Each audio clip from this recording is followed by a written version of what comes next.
ఓం శాంతి 2/8/2025 మధురమైన పిల్లలు, ఎప్పుడూ అలసిపోయి స్మృతియాత్రను విడిచిపెట్టకండి. సదా దేహీ అభిమానులుగా ఉండేందుకు ప్రయత్నించండి. తండ్రి ప్రేమను ఆకర్షించేందుకు మరియు మధురంగా తయారయ్యేందుకు స్మృతిలో ఉండండి. ప్రశ్న: 16 కలల సంపూర్ణులుగా అయ్యేందుకు మరియు పర్ఫెక్ట్గా అయ్యేందుకు ఏ పురుషార్థాన్ని తప్పనిసరిగా చేయాలి? జవాబు: ఎంత వీలైతే అంత స్వయాన్ని ఆత్మగా భావించండి. ప్రేమ సాగరుడైన తండ్రిని స్మృతి చేయండి. అప్పుడు పర్ఫెక్ట్గా తయారవుతారు. జ్ఞానం చాలా సహజమైనది. కానీ 16 కలల సంపూర్ణులుగా అయ్యేందుకు స్మృతి ద్వారా ఆత్మను పర్ఫెక్ట్గా తయారు చేసుకోవాలి. ఆత్మగా భావించడం ద్వారా మధురంగా తయారవుతారు. అన్ని గొడవలు సమాప్తమవుతాయి. పాట: నీవు ప్రేమ సాగరుడవు. ఓం శాంతి. ప్రేమ సాగరుడు తన పిల్లలను కూడా తనలా ప్రేమ సాగర్లుగా తయారు చేస్తారు. మేము ఈ లక్ష్మీనారాయణలుగా తయారవ్వాలి అన్నదే పిల్లల లక్ష్యం. వీరిని అందరూ ఎంతగా ప్రేమిస్తూ ఉంటారు. బాబా మమ్మల్ని వీరిలా మధురంగా తయారు చేస్తున్నారని పిల్లలకు తెలుసు. మధురంగా ఇక్కడే తయారవ్వాలి మరియు అలా స్మృతి ద్వారానే తయారవుతారు. భారత్ యొక్క యోగము ప్రసిద్ధమైనది. అదే స్మృతి. ఈ స్మృతి ద్వారానే మీరు వీరిలా విశ్వానికి యజమానులుగా తయారవుతారు. దీనికోసమే పిల్లలు కష్టపడాలి. మాలో జ్ఞానం ఎంతో ఉంది అని మీరు ఈ అహంకారంలోకి ఎప్పుడూ రాకండి. ముఖ్యమైనది స్మృతియే. స్మృతియే ప్రేమనిస్తుంది.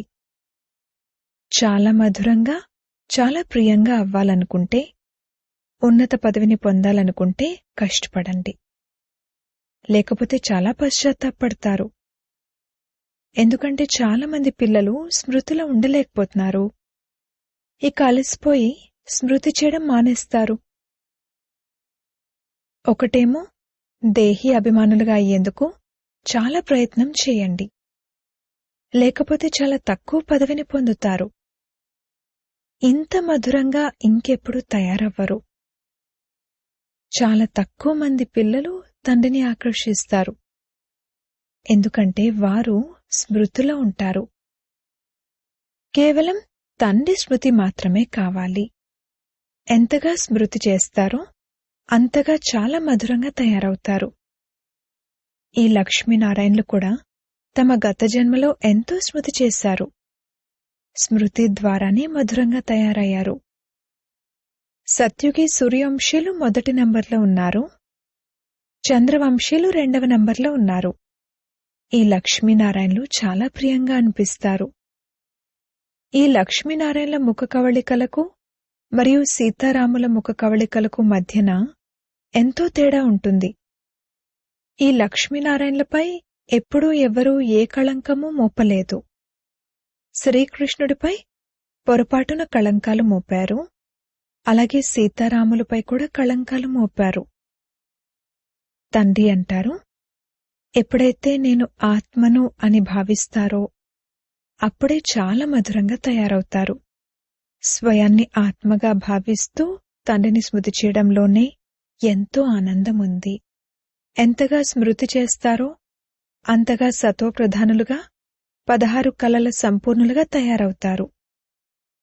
14 కళలుంటే ఎంతో కొంత లోపం ఉన్నట్లే. దాని తర్వాత ఇంకా లోపం పెరుగుతూ ఉంటుంది. 16 కళలతో పర్ఫెక్ట్గా తయారవ్వాలి. జ్ఞానమైతే చాలా సహజమైనది. దీనిని ఎవరైనా నేర్చుకోవచ్చు.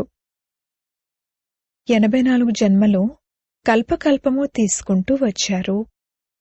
ఎప్పటి వరకైతే పూర్తిగా పవిత్రంగా అవ్వరో అప్పటి వరకు ఎవ్వరూ తిరిగి వెళ్లలేరు. లేకపోతే శిక్షలు అనుభవించవలసి ఉంటుంది. బాబా పదే పదే అర్థం చేయిస్తున్నారు. ఎంత వీలైతే అంత మొట్టమొదట నేను ఒక ఆత్మను అన్న ఈ విషయాన్ని పక్కా చేసుకోండి. ఆత్మైన మనం మన ఇంట్లో ఉన్నప్పుడు సతోప్రధానంగా ఉంటాము. ఆ తర్వాత మళ్ళీ ఇక్కడ జన్మ తీసుకుంటాము. కొందరు కొన్ని జన్మలు, కొందరు కొన్ని జన్మలు తీసుకుంటారు. అంతిమంలో తమోప్రధానంగా అవుతారు. ప్రపంచం యొక్క గౌరవం తగ్గుతూ ఉంటుంది. ఇల్లు కొత్తగా ఉన్నప్పుడు అందులో ఎంతో విశ్రాంతి లభిస్తుంది. ఆ తర్వాత దానిలో లోపాలు ఏర్పడతాయి, కళలు తగ్గిపోతూ ఉంటాయి. ఒకవేళ పిల్లలైన మీరు పర్ఫెక్ట్ ప్రపంచంలోకి వెళ్లాలనుకుంటే పర్ఫెక్ట్గా తయారవ్వాలి. కేవలం జ్ఞానం మాత్రమే ఉంటే దానిని పర్ఫెక్ట్ అనరు. ఆత్మ పర్ఫెక్ట్గా తయారవ్వాలి. ఎంత వీలైతే అంత నేను ఒక ఆత్మను, బాబా బిడ్డను అని భావించడానికి ప్రయత్నించండి. లోపల ఎంతో సంతోషం ఉండాలి. మనుషులు తమను తాము దేహదారులుగా భావిస్తూ సంతోషిస్తూ ఉంటారు. నేను ఫలానా వారి బిడ్డను అని భావిస్తారు. అది అల్పకాలికమైన నశ. ఇప్పుడు పిల్లలను మీరు తండ్రితో పూర్తి బుద్ధియోగాన్ని జోడించాలి. ఇందులో తికమకపడకూడదు. విదేశాల్లో మీరెక్కడకు వెళ్ళినా కేవలం ఒక్క విషయాన్ని పక్కాగా ఉంచుకోండి, బాబాను స్మృతి చేయాలి. బాబా ప్రేమసాగరుడు. ఈ మహిమ మనుష్యమాత్రులెవరిది కాదు. ఆత్మ తన తండ్రి మహిమను చేస్తుంది. ఆత్మలందరూ పరస్పరం సోదరులు.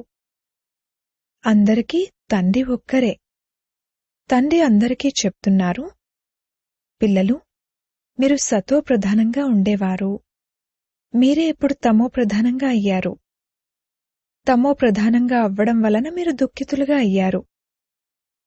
ఇప్పుడు ఆత్మనైన నాకు పరమాత్మ తండ్రి చెప్తున్నారు, మీరు మొదట పర్ఫెక్ట్గా ఉండేవారు. ఆత్మలంతా అక్కడ పర్ఫెక్ట్గానే ఉంటాయి. పాత్రలు వేరువేరుగా ఉన్నా కాని పర్ఫెక్ట్గా అయితే ఉంటారు కదా. పవిత్రత లేకుండానైతే అక్కడికెవ్వరూ వెళ్లలేరు. సుఖధామంలో మీకు సుఖం కూడా ఉంటుంది, శాంతి కూడా ఉంటుంది. అందుకే మీ ధర్మం ఉన్నతోన్నతమైనది. అక్కడ అపారమైన సుఖం ఉంటుంది. మనం ఎలా తయారవ్వబోతున్నామో ఆలోచించండి. స్వర్గానికి యజమానులుగా అవ్వబోతున్నాము.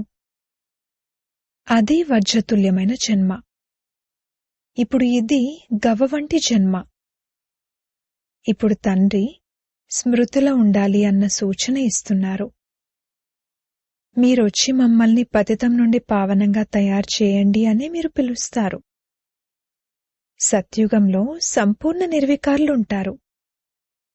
సీతారాములను కూడా సంపూర్ణులు అనరు. వారు 2వ శ్రేణిలోకి వెళ్లిపోయారు. వారు స్మృతియాత్రలో పాస్ అవ్వలేదు. జ్ఞానంలో ఎంత చురుగ్గా ఉన్నా కాని తండ్రికి ఎప్పుడూ మధురంగా అనిపించరు. స్మృతిలో ఎప్పుడైతే ఉంటారో అప్పుడే మధురంగా తయారవుతారు. అప్పుడు తండ్రి కూడా మీకు మధురంగా అనిపిస్తారు. చదువైతే చాలా సహజమైనది, కానీ పవిత్రంగా తయారవ్వాలి, స్మృతిలో ఉండాలి. ఈ విషయాన్ని బాగా నోట్ చేసుకోండి. స్మృతియాత్రలో ఉన్నట్లయితే అక్కడక్కడ ఏవైతే గొడవలు జరుగుతున్నాయో, అహంకారం వస్తుందో అది ఇక జరగదు. ముఖ్యమైన విషయం స్వయాన్ని ఆత్మగా భావిస్తూ తండ్రిని స్మృతి చేయడం. ప్రపంచంలోని మనుషులు ఎంతగా గొడవ పడుతూ కొట్లాడుకుంటూ ఉంటారు. జీవితాన్ని విషతుల్యంగా మార్చుకుంటారు. ఈ పదాలు సత్యుగంలో ఉండవు. మున్ముందు మనుషుల జీవితం ఇంకా విషతుల్యంగా తయారవుతుంది. ఈ ప్రపంచమే ఒక విషయ సాగరం. అందరూ రౌరవ నరకంలో పడి ఉన్నారు. ఇక్కడ ఎంతో అశుద్ధత ఉంది. రోజురోజుకు ఈ అశుద్ధత పెరుగుతూ ఉంటుంది. దీనిని డర్టీ వరల్డ్, అశుద్ధమైన ప్రపంచం అంటారు. ఒకరికొకరు దుఃఖమే ఇచ్చుకుంటూ ఉంటారు. ఎందుకంటే ఇక్కడ దేహాభిమానమనే భూతం ఉంది, కామమనే భూతం ఉంది. తండ్రి అంటారు, ఈ భూతాలను పారద్రోలండి. ఈ భూతాలే మిమ్మల్ని నల్లముఖం చేసుకునేలా చేస్తాయి. కామచితిపై కూర్చుని నల్లగా అయిపోతారు. అందుకే తండ్రి అంటారు, నేనొచ్చి మళ్లీ జ్ఞానామృతం యొక్క వర్షాన్ని కురిపిస్తాను. ఇప్పుడు మీరెలా తయారవుతున్నారు? అక్కడైతే వజ్రాలతో నిర్మించిన మహళ్లుంటాయి, అన్ని రకాల వైభవాలుంటాయి. ఇక్కడైతే అన్నీ కల్తీ కలిసిన వస్తువులే. గోవుల భోజనం చూడండి, అందులో ఉన్న సారం అంతటినీ తీసేసి మిగిలింది దానికి పెడతారు. గోవులకు భోజనం కూడా సరిగ్గా దొరకదు. శ్రీకృష్ణుని గోవులు చూడండి, వాటిని ఎంత ఫస్ట్ క్లాస్గా చూపిస్తారు. సత్యుగంలో గోవులు ఎంత బావుంటాయంటే ఇక అడక్కండి. వాటిని చూస్తూనే ఎంతో ఆనందం కలుగుతుంది. ఇక్కడైతే ప్రతి వస్తువు నుండి సారాన్ని తీసేస్తారు. ఈ ప్రపంచమే చాలా చీచి అశుద్ధమైన ప్రపంచము. మీరు దీని పట్ల మనసు పెట్టుకోకూడదు. తండ్రి అంటారు, మీరు ఎంత వికారులుగా అయిపోయారు. యుద్ధాలలో ఒకరినొకరు ఎలా హతమార్చుకుంటూ ఉంటారు. అణుబాంబులు తయారు చేసేవారికి కూడా ఎంత గౌరవం ఉంది. వాటి ద్వారా అందరి వినాశనం జరుగుతుంది. ఈరోజు మనుషులెలా ఉన్నారు, రేపటి మనుషులెలా ఉంటారు అన్నది తండ్రి కూర్చుని తెలియచేస్తున్నారు. ఇప్పుడు మీరు మధ్యలో ఉన్నారు. సత్సాంగత్యం తీరానికి చేరుస్తుంది, చెడు సాంగత్యం ముంచేస్తుంది. మీరు పురుషోత్తములుగా అయ్యేందుకు తండ్రి చేతిని పట్టుకుంటారు. ఎవరైనా ఈత కొట్టడం నేర్చుకునేటప్పుడు నేర్పించేవారి చేతిని పట్టుకోవాల్సి ఉంటుంది, లేకపోతే గుటకలు మింగవలసి ఉంటుంది. అలాగే ఇక్కడ కూడా చెయ్య పట్టుకోవాలి, లేకపోతే మాయ తన వైపుకు లాగేస్తుంది. మీరు ఈ మొత్తం విశ్వం అంతటినీ స్వర్గంగా తయారు చేస్తారు. మేము శ్రీమతం ద్వారా మా రాజ్యాన్ని స్థాపన చేసుకుంటున్నామని స్వయాన్ని నశాలోకి తీసుకురావాలి. మనుష్యమాతృలందరూ దానమైతే చేస్తూనే ఉంటారు. వారు పేదలకిస్తూ ఉంటారు. తీర్థయాత్రల్లో పండాలకు దానం చేస్తూ ఉంటారు. పిడికెడు బియ్యాన్నైనా తప్పకుండా దానం చేస్తారు. అవన్నీ భక్తి మార్గంలో కొనసాగుతూ ఉంటాయి. ఇప్పుడు బాబా మనల్ని డబల్ దాతలుగా తయారు చేస్తారు.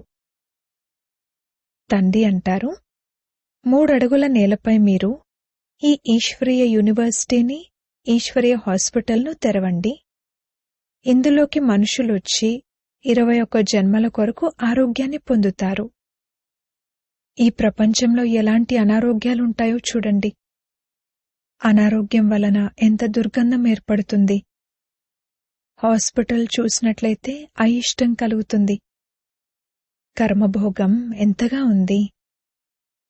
ఈ దుఃఖాలన్నింటి నుండి విముక్తులయ్యేందుకు తండ్రి అంటారు, కేవలం స్మృతి చేయండి.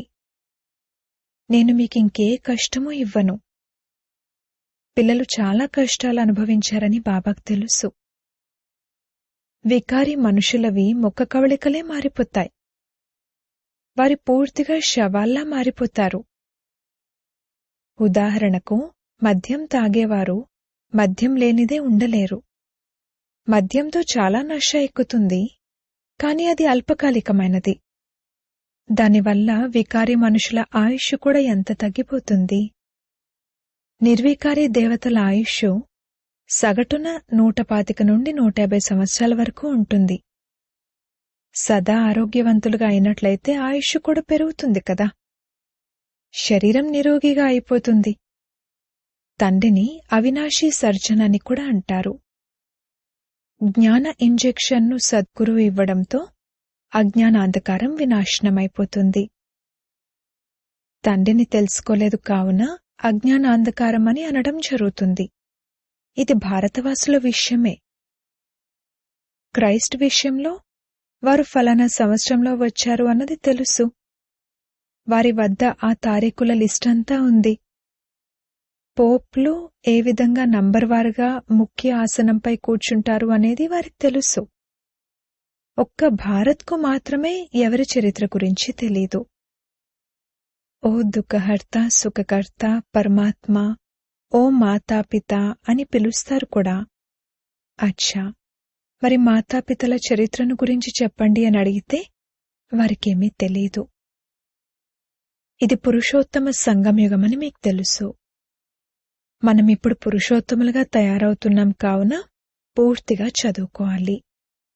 లోకులు ఏమనుకుంటారో అనే భావనలో మరియు కుల మర్యాదలలో కూడా చాలామంది చిక్కుకుని ఉంటారు. ఈ బాబా అయితే ఎవ్వర్నీ లెక్క చేయలేదు. సంకల్పంలో స్వప్నంలో కూడా ఎప్పుడూ లేనంతగా ఎన్నో నిందలు పడ్డారు. దారిలో వెళ్తుండగా బ్రాహ్మణుడు చిక్కుకుపోయారు. బాబా బ్రాహ్మణుడిగా తయారు చేశాక వీరికి ఎన్నో నిందలొచ్చాయి. మొత్తం పంచాయతీ అంతా ఒకవైపుంటే దాదా ఒక్కరూ ఒకవైపున్నారు. నువ్వు చేస్తుందేమిటి అని మొత్తం సింధీ పంచాయతీ అంతా వీరిని అన్నారు. అరే, కామం మహాశత్రు అని గీతలో భగవాన్ వాచ ఉంది కదా. దానిపై విజయాన్ని పొందడం ద్వారా విశ్వానికి యజమానులుగా అవుతారు. ఇవి భగవద్గీతలోని మాటలు. కామవికారాన్ని జయించినట్లయితే నీవు జగజ్జీతునిగా అవుతావు అని నా ద్వారా కూడా ఎవరో చెప్పిస్తున్నారు అని అన్నారు. ఈ లక్ష్మీనారాయణలు కూడా విషయం పొందారు కదా. ఇందులో యుద్ధం మొదలైన వంటి విషయమేమీ లేదు. మీకు స్వర్గ రాజ్యాధికారాన్ని ఇవ్వడానికి వచ్చాను. ఇప్పుడు పవిత్రంగా అవ్వండి మరియు తండ్రిని స్మృతి చేయండి. నేను పావనంగా అవుతాను అని పత్ని అంటే, నేను అవ్వను అని పతి అంటారు. ఒకరు హంసగా ఒకరు కొంగగా అవుతారు. తండ్రి వచ్చి జ్ఞానరత్నాలను గ్రోలే హంసగా తయారు చేస్తారు. కాని ఒకరు తయారై ఇంకొకరు తయారవ్వకపోతే గొడవ జరుగుతుంది. ప్రారంభంలోనైతే ఎంతో శక్తి ఉండేది. కాని ఇప్పుడు ఎవ్వర్లోనూ అంత ధైర్యం లేదు. మేం వారసులం అంటారు కాని అసలు వారసులుగా అవ్వడం అంటే అది వేరు. ప్రారంభంలోనైతే చాలా అద్భుతంగా ఉండేది. పెద్ద పెద్ద ఇళ్లవాళ్లు వారసత్వాన్ని పొందడానికి ఒక్కసారిగా అన్నీ వదిలేసొచ్చారు. కావున వారు యోగ్యులుగా అయ్యారు. మొట్టమొదట వచ్చినవారు అద్భుతం చేశారు. ఇప్పుడు అలాంటివారు ఏ ఒక్కరూ వెలువడతారు. లోకులేమనుకుంటారు అనే భావన ఎక్కువ ఉంది. మొదట్లో ఎవరైతే వచ్చారో వారు ఎంతో ధైర్యాన్ని చూపించారు. ఇప్పటివారు అంత సాహసాన్ని చూపించడం చాలా కష్టం. అయితే పేదవారు చూపించగలుగుతారు. మాలలోని మణులుగా అయ్యేందుకు మరి పురుషార్థం చేయవలసి ఉంటుంది. మాలైతే చాలా పెద్దగా ఉంటుంది. అష్టరత్నాల మాల కూడా ఉంది. అలాగే 108 రత్నాల మాల కూడా ఉంది. అలాగే 16,108 మణిపూసల మాల కూడా ఉంది. తండ్రి స్వయం చెప్తున్నారు, చాలా చాలా కష్టపడండి. స్వయాన్ని ఆత్మగా భావించండి. పిల్లలు సత్యం వినిపించరు. ఎవరైతే తమను తాము చాలా మంచివారిగా భావిస్తున్నారో వారు జ్ఞాని ఆత్మలే అయినా కాని వారి ద్వారా కూడా వికర్మలు జరుగుతూ ఉంటాయి. అందరికీ బాగా అర్థం చేయిస్తున్నా కాని యోగం లేకపోతే తండ్రి హృదయంపైకెక్కలేరు. స్మృతిలోనే ఉండకపోతే మరి హృదయంపైకి కూడా ఎక్కరు. స్మృతి ద్వారానే స్మృతి లభిస్తుంది కదా. ప్రారంభంలో ఒక్కసారిగా బలిహారం అయిపోయారు. ఇప్పుడు బలిహారం అవ్వడం అంత సులువైన విషయం కాదు. ముఖ్యమైన విషయం స్మృతి.